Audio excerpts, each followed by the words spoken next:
Presiden Prabowo Subianto turun tangan mengatasi polemik peraturan Polri nomor 10 tahun 2025 tentang anggota Polri yang melaksanakan tugas di luar struktur organisasi Polri.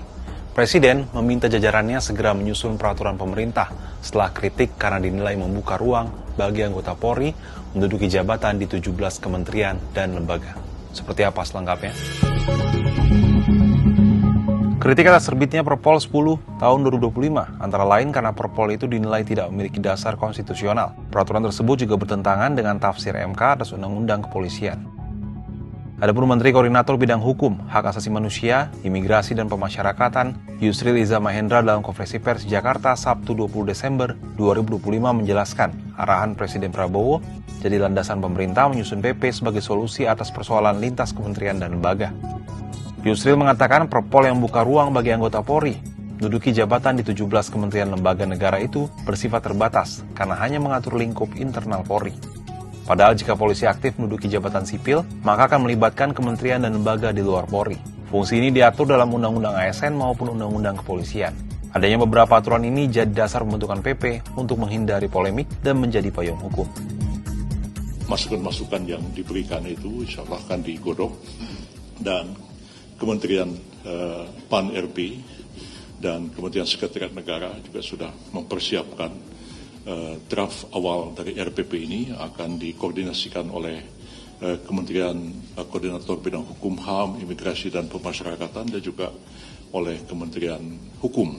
Yang kebetulan Wamenkum Pak Edi hadir hari ini dan mudah-mudahan tim ini akan bekerja cepat dalam waktu tidak terlalu lama dapat diselesaikan rancangan peraturan pemerintah tentang pelaksanaan kedua undang-undang tadi untuk selanjutnya disampaikan kepada Bapak Presiden.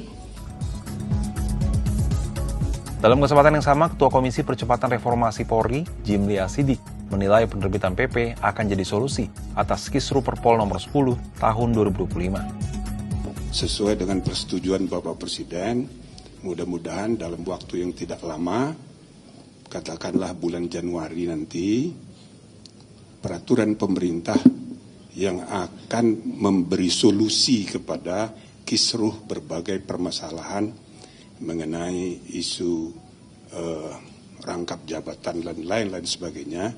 Mudah-mudahan ini nanti dengan kompaknya ya antara Komisi Percepatan Reformasi dengan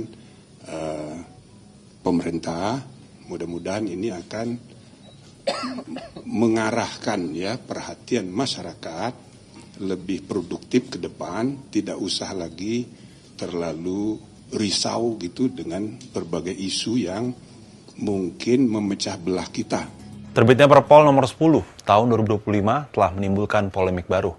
Dalam Perpol itu disebutkan bahwa anggota Polri dapat ditugaskan di jabatan di dalam negeri maupun luar negeri. Untuk jabatan di dalam negeri, terdapat 17 kementerian atau lembaga yang dapat diisi anggota kepolisian, baik jabatan manajerial maupun jabatan non-manajerial. Lantas, apa tanggapan Kapolri atas rencana penyusunan PP atas respon terbitnya Perpol yang diinisiasi oleh Polri? Kapolri Jenderal Listio Sigit Prabowo dalam keterangan pers di Jakarta pada Jumat 19 Desember mendorong Perpol nomor 10 tahun 2025 dapat diperkuat melalui peraturan pemerintah atau revisi Undang-Undang Polri. Hal ini dimaksudkan untuk menindaklanjuti dan memberi batasan terhadap putusan MK. Sebab putusan MK nomor 114 berisi soal larangan polisi aktif menduduki jabatan di luar struktur kepolisian. Berkonsultasi untuk memang polisi hanya bisa membuat perpol, namun ini akan lebih baik kalau ini ditingkatkan menjadi PP atau bahkan mungkin nanti kita lakukan perbaikan di revisi Undang-Undang Polri yang sebentar lagi juga akan kita dorong sehingga kemudian apa yang menjadi amanat putusan MK itu bisa kita tindak lanjuti dengan lebih jelas, lebih tegas. Jadi kita tidak dalam posisi menentang keputusan MK, justru sebaliknya Polri menghormati putusan MK dan segera menindaklanjuti putusan MK yang ada. Anggota Komisi Percepatan Reformasi Polri Mahfud MD menjelaskan pasal 28 ayat 3 Undang-Undang Nomor 2 Tahun 2002 tentang Polri sebagaimana dimaknai dalam putusan MK Nomor 114 secara tegas mengatur bahwa anggota Polri yang akan menduduki jabatan di institusi sipil harus terlebih dahulu mengundurkan diri atau mengajukan pensiun dari dinas kepolisian. Maka dengan putusan tersebut, tak ada lagi ruang hukum bagi penugasan anggota Polri aktif ke jabatan sipil berdasarkan alasan penugasan dari Kapolri. Dengan disusunnya peraturan pemerintah, diharapkan polemik Perpol nomor 10 tahun 2025 yang memungkinkan polisi aktif menjabat di 17 kementerian lembaga bisa diselesaikan. Kalau menurut Sobat Kompas, apa tanggapannya terkait hal ini?